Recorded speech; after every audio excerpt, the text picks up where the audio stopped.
G'day everyone, welcome back to the channel. Here I am with another review. Today we're doing the 2025 Street Bob. Let's jump into it.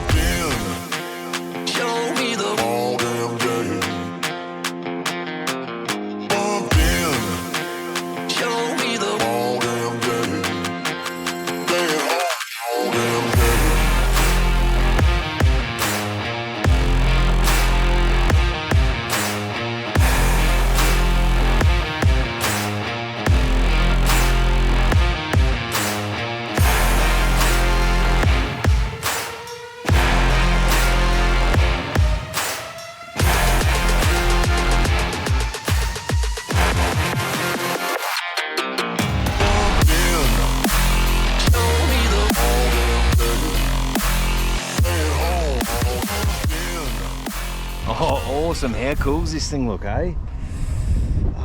Make sure you comment below. Do you like the Street Bob? Do you like the look of them? Maybe you don't. Tell me if you don't. Hey, before you do anything, make sure you like, subscribe, and comment below, because if you don't do that, my channel's not going to go. Cheers. Appreciate it. Also, you might see we're out here starting the video off in the middle of nowhere. Of course, I've chosen the windiest day possible known to man, so I hope it's not affecting the audio. If it is, I apologize. But I moved because there's millions of people around Harley at the moment. I don't know why, and there's construction and there's so much noise, but then I come out here and it's windy as all heck. Anyway, I do apologize if the audio sucks. Let's jump into it. So as I've done with the last few, we'll jump straight into some main differences between this one and the previous model.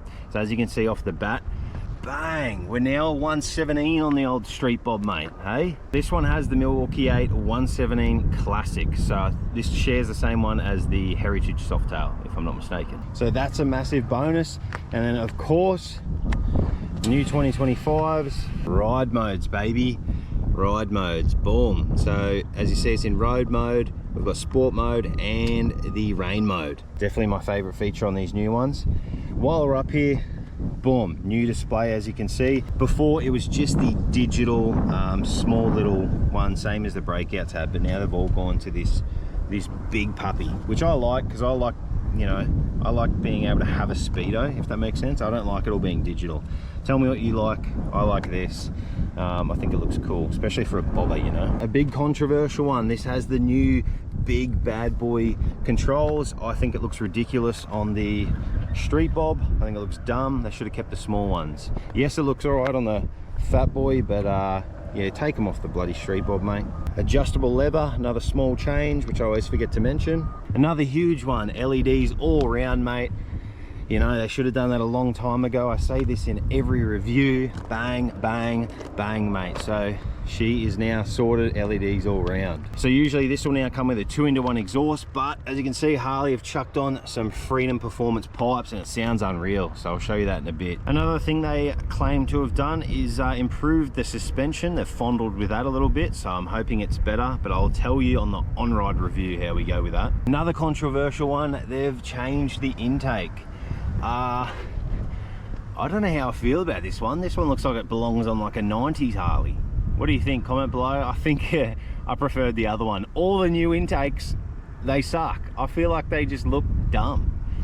Anyway, but of course, when you're doing your upgrades, you usually change that exhaust and get a tune, so it's not a massive deal in my eyes. She's got a new tank badge as well, which I actually dig that. Let me know if you like it or not. I think it looks awesome. Bang! Another thing you might have noticed is these tubeless rims. So this is something you'd usually see on an adventure bike, but yeah, it is an option on the Street Bob. They usually come with the alloys, but for an extra $750 you can option these puppies on. A bonus to this is you don't need to do anything and you can just change these spokes out. So yeah, they're usually very common on adventure bikes, so it's pretty cool. I don't mind the look of them either, but I think I prefer the alloys, I reckon, and you don't have to pay any extra for the alloys. Another thing you've probably noticed is they've gone like the chrome around the engine this year, which is it's interesting. Previous year was all blacked out, just completely blacked out everything. Another thing I always fail to mention in some of these reviews is this comes with a USB-C port. So a couple of other models have it as well, which is pretty cool, just up in the front of the tank here, so easy charging access. Another thing they've done, they've now added the straight line and cornering ABS, obviously traction control, and the drag torque slip control. Okay, so yes, I'm going to answer what that is. So drag torque slip control, the mouthful.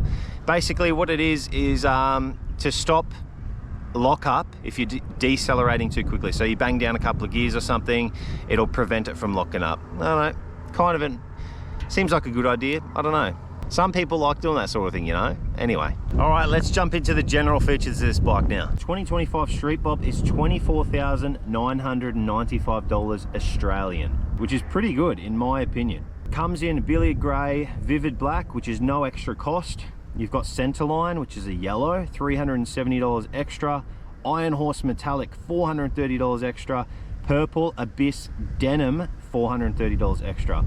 Now, as I said with the wheels, these ones are $750 extra. Otherwise, you can get the alloys, the cast alloys on there for no extra cost. I actually think that's a really reasonable price. All these other Harleys I've reviewed recently, like the Breakout, $39,500, which is basically a $40,000 bike. How can you justify that much extra over the Street Bob? $24,995, basically 25K. I think I'd go this, and then I would just modify this. You've got all that extra money. I mean, I feel like it's a no-brainer. But in saying that, the Breakout already looks custom, not dissing it. I love the Breakout, but the price, I can't justify it for a lot of Harleys. 24, 25, 25, hell yeah. That's value for money right here. You know what I'm saying? All right, so as I said earlier, it's got the 117 cubic inch motor, and it's a 1923cc. So to be specific, the previous model was a 114 cubic inch. It was 1868 cc's. So it's gone up a little bit, and this 117 is producing 91 horsepower and 156 newton meters of torque. So that's actually 2 less horsepower than the previous year model, going off the Harley website, which is very weird. But in saying that, they have dropped 4 kilos off the bike as well, so there's a little bit of weight reduction and only 2 horsepower difference. But they do have the new ride modes, and they've also made it a better throttle response as well, so it may just feel way better. Start off with the obvious. You can see it has mid controls, and riding it over here, that is terrible. I'll show you once I'm on the bike. I do not like it. I'm 6'3". That is horrendous. This bike has a 28.5 degree lean angle either side, which isn't the worst, but it's not the best. It's in the middle range. All the dimensions are exactly the same in this bike. You can find them online. I won't go through all those. Ground clearance 125 mil, exactly the same as previous year model. Fuel capacity is only 13.2 litres. Come on. I mean, it is a bob. You're meant to be bobbing between cafes and pubs, so it's not a big deal. It'll get about the 5.5 litres per 100. Of course, like all the new model Harleys, it's got the 6-speed, which is definitely what you want, especially if you want to cruise on the highway. With the brakes, as you can see, you've got the single disc front and rear. A lot of people have commented in the past going, why single, why single? Well, there's still a cruiser, you still want them to look good. If you've got these big discs hanging off each side of your wheel, covering it up, you don't really want to look back at it and, like, you know, safety's important, but you know, it's got to look good as well. So I think, I'm not saying that's a good thing or bad thing, I'm just saying that's probably why Harley does it, you know, on the Breakout, on the Fat Boy, on this. They only do the single because I think they're more focused on the appearance of the bike rather than the safety in a way.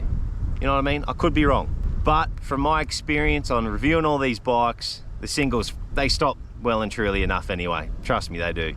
Popping up to the top here, as we said, it's got the big ugly controls. You can just turn her on like this.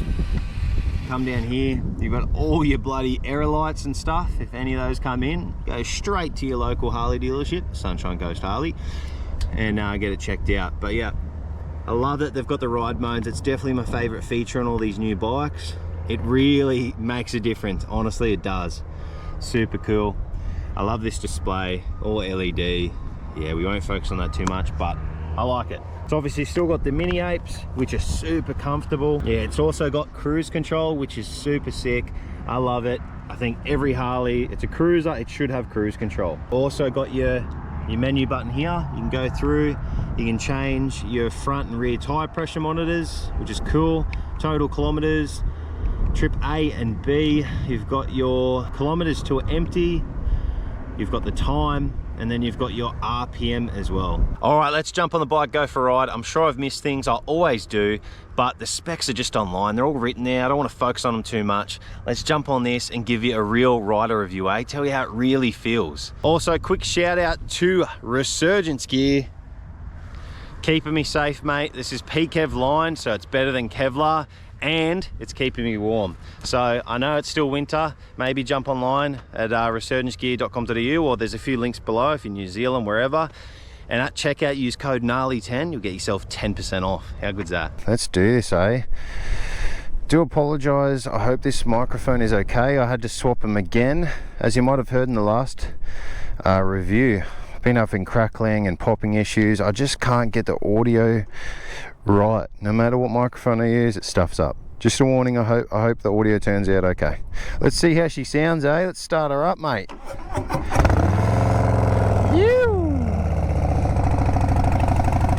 How good's that, mate? There you go. I do like these, they're pretty cool. Yeah, it sounds pretty good. Just the freedoms, 2-2 on there. Very nice, mate. Hey? Not the bad. I'm going to be trying out a different route, obviously, because we're not leaving the Harley dealership. I just want to say a quick shout out to Sunshine Coast Harley. Thanks again for supporting me and letting me do these reviews. The link's below for their business and their phone number. Give them a call. They'll get you sorted no matter where you are in Australia, mate. I'm sure they can sort you out somehow. Let's go.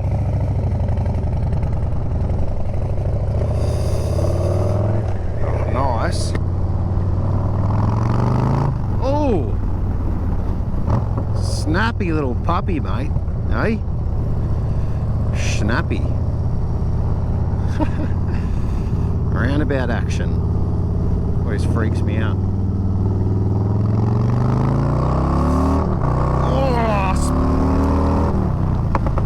Wah, pa, pa, pa, pa, pa. Crackling and popping, carrying on. Oh, the power to weight feels awesome. Bang, straight into it, guys. Off the bat. Look at that. You know when I say sitting on a toilet to you guys, this is the definition. I hope you can see that. This is the definition of sitting on a toilet. Mate, these mids are terrible. Okay, I'm 6'3". Anyone half tall, if you get this bike, Ford controls ASAP. Straight away, mate, before you even leave the shop. Do not leave with mids. I'll see how they go over time, but last time I did one of these, I got cramps in my hips and everything like that, so see how it goes anyway. Seating position is actually not too bad though. If you're shorter, it'd be alright, you know, because you'd be able to stand up, bang, like this, and stretch out. I'm now a motocross rider. So there is benefits to mids. Standing up riding, you can stretch out a bit. Yeah, so if you're mid-height or shorter, this would be good for you. There you go.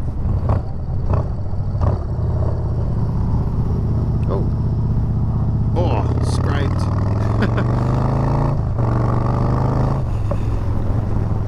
What a cool bike. It's actually so light. I know you're probably thinking, what, 290 kilos or whatever it was isn't light, but compared to the other Harleys, mate, this feels like a BMX, mate. It's awesome. The bar position though, I think is perfect. The Street Bob bars are just already set up so well. Just below shoulders, not too high, not too short, very good. Oh, I can smell the dump, mate, all the way from here. That's terrible. It smells like a semi-decomposed emu, mate.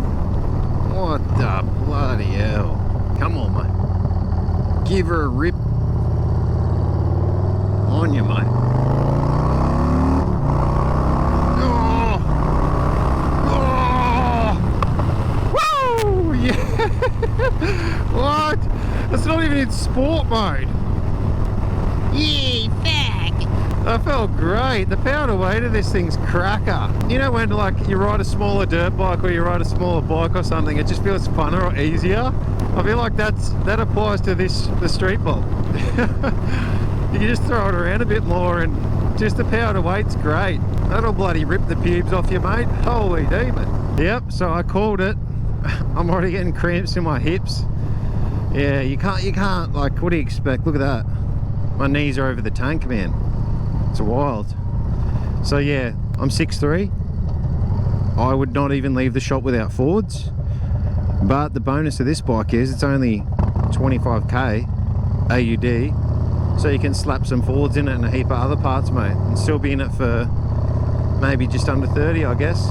Maybe I'm just dumb, but I've booted that like 4 times and hurt my shin, and my pants got caught on it like that.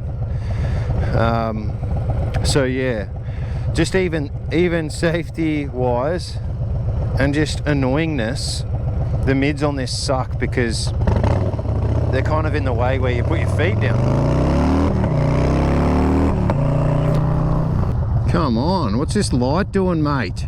I've aged, mate. Mate, I've got grey hairs all of a sudden. What's going on? You mutt. Holy hell.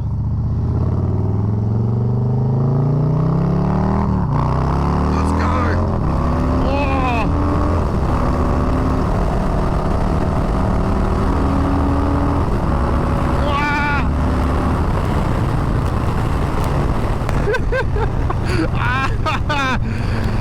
Oh my lord. Oh, nice cheeky Paul. Oh. Never late due to power to weight, mate. Holy. Now let's go back to road mode and chill out. Alright, we're on the highway, 110. We're at 2,500 revs. That's not too bad. She's just putting along. Very nice. Got cruise control on, as you can see. My favourite thing in the world. I still feel like a bit of a wing kite, but not too crazy. But yeah, she's just putting along. 6th gear, 2,500 revs. Doesn't get better than this, mate. And look, not a cloud in the sky. Oh, we have a gentleman on a T7. Oh, hello, gentlemen.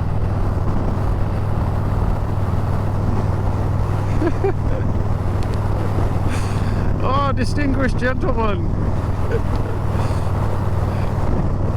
See ya, sir. Till next time, my good chap. You gotta love making friends on the road, mate. Awesome. Yeah, she went well on the highway. No complaints at all from me. Just sat nicely. I don't know what to say about it. The only negative is, like, obviously no fairing. It's a cruiser. It's made for cruising, but you know, you feel like a little bit of a parachute. The wind folds you back in half a little bit, and because your arms are up high. Apart from that, she felt great on the highway. Definitely change your seat, definitely change the mid controls to Fords, and I think you'll actually be able to do some decent Ks on this, apart from the limited tank size. You poor little baby. Cute little thing. Alright, we'll pop out and do this bloody 0 to 100, eh? We'll chuck her in sport mode. There we go, sport mode. We'll turn traction control off, which is probably not the greatest idea. This is always scary because it's not my bike. Alright, 3, 2, 1. Yep. Oh, it felt pretty good. Oh, you'll see it here on the screen anyway. Oh man, it felt good. Far out. See if we can try and beat the first run. 3, 2, 1. Yep. Oh, there's a car behind me. I didn't see the car. Oh, there was a good amount of wheel spin on that one all through first. That was fun. Sorry, sorry Sunshine Coast Harley.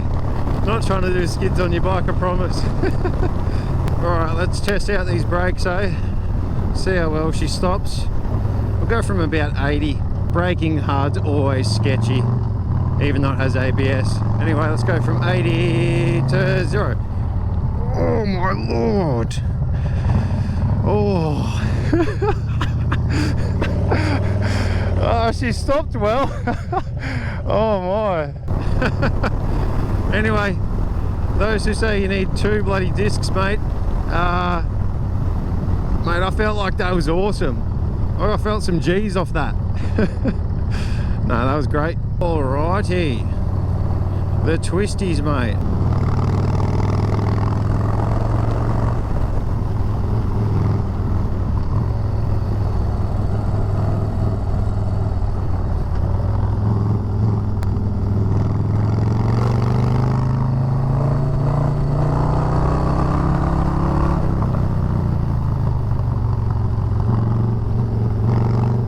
Damn, I was having so much fun. I was hooking through there. Oh, it's a shame. It's a shame. But yeah, she seems to be handling good. We'll chuck a Yui and see if I can get a go from where we left off from, hey? I think it was from here roughly. I caught him. There we go. All right, we'll come back for another little run. I just hit my boot actually. There we go. Oh, there's the peg. Lucky they're rubber on this one. This thing's so much more nimble, you know.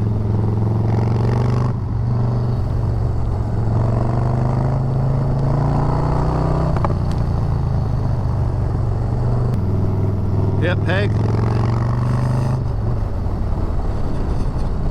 Dude. Oh. Holding good speed through these corners though. Oh, shh. Oh, okay, we need to relax. Can't be doing that. Oh my gosh, I get carried away. Oh, that was fun. Here we are, top of Peachester. Oh, mate. There you go. Street Bob, mate. Little bloody weapon. That's a little pocket rocket, this thing. Oh, all the way to the edge. I should not do that. As you can see off the bottom there, just check this side out. I hit something down here. Oh, it was the stand, the edge of the stand. How the bloody hell did I hit that? Anyway, if you get off it a bit, like most Harleys, they'll actually handle pretty good. So that was a lot of fun. The suspension actually really impressed me. All round package actually impressed me. So all right, well, I'm gonna go for a bit more of a ride, just go hang out, and then yeah, I'll see you back at Harley for my final thoughts, eh? All right, back at Harley. Beautiful. This thing was a bloody ball of fun. Far out, man. Where do I start with this thing? Maybe we'll start with the negatives, eh? We'll start with the negatives, we'll finish on the positives, because you know, it's always good to finish on positives. Number one, the seat on this thing. Holy cow, it's just, whose bum fits on that? Like, you're sitting basically on this bit, and if you sit forward here, you're so far cramped up, it's not even funny. The seat's useless. Maybe comfy for some, but I hated it. Second negative, these mid controls are terrible. Keeping in mind I'm 6'3", and I felt like I was sitting on a toilet and I was getting cramps in my hips. So with a seat and these together, mixed together, I had a numb bum. I started to lose feeling in my left leg and my hip. I was cramping so bad. Get rid of them, get rid of those, put forwards on. You'll be like, trust me, that's a huge difference. It'll be out here somewhere. Another negative, I guess these controls here, they're massive. I didn't really like them. This isn't really a good negative, but it's just the tank on this thing is so small. Like, it's 13.8 litres or something, whatever it was. That's pretty small. I imagine you're not going to get all that far on it, but as I said, this thing is perfect for a second bike, a weekender, just to and from work, cheap on fuel, cutting traffic, around the city, stuff like that. If you want to do bigger, more Ks, obviously get like a Road King or a Tourer or something like that, you know what I mean? I don't think I have any more negatives, so let's jump into the positives. Oh, starting off, the power in this, it feels great. I don't care what you say, the 92 horsepower, whatever it has, is plenty. It's enough. It felt good because of the weight of the bike. It's pretty light, it's under 300 kilos. Yeah, the power felt awesome. It felt great. Big one for me, kind of came out, I didn't expect it, was the suspension. The suspension felt pretty good. So I don't think I'd change it from the couple of hours I was on it today, or few hours I was on it today. Braking on this, yeah, that shocked me. I don't know, I stopped on it. I stopped pretty quick. I reckon that was awesome. Handling on this, I was pretty impressed actually. It's in the middle. I did scrape a couple of times, as you've seen. But yeah, I wouldn't say it's terrible or bad, or definitely not as bad as a Fat Boy. The handlebar position I thought was perfect. Honestly, I'm 6'3", and I just thought I wouldn't change and wouldn't go up or wouldn't go down. I just thought they nailed that, so I was pretty happy with that. I was comfortable with my arm position. Yeah. Oh, and definitely the ride modes, huge positives, makes a huge difference. Felt unreal with the ride modes. I've reviewed the 114 2024 model, the 25 model. Yeah, night and day, mate. The ride modes are incredible. Anyway, I think that's about it. I think I covered all the positives, all the negatives. Would I own one? Yes, I would. I would own one of these. I wouldn't own it as a main bike, just because you know me. I like to go away, do a lot of Ks. I want panniers, and you know, I want a more touring style. Suits me, more all-rounder. And who would this bike suit? Probably someone just commuting or just wanting to do weekend trips and stuff like that, or day trips, you know. In saying that, putting forward controls on it and a different seat, I reckon you could still stack some good Ks on it. You just don't have the storage and all that. You can add soft bags on them and stuff like that. So value for money, I reckon it's cracker. 24,995, that's just, mate, cheaper than all the rest of the fleet. Highly rate it. Anyway, comment below what bike you want me to review next. I'll try and get around to it. Thanks everyone so much for watching. Appreciate it, and I'll see you on the next one.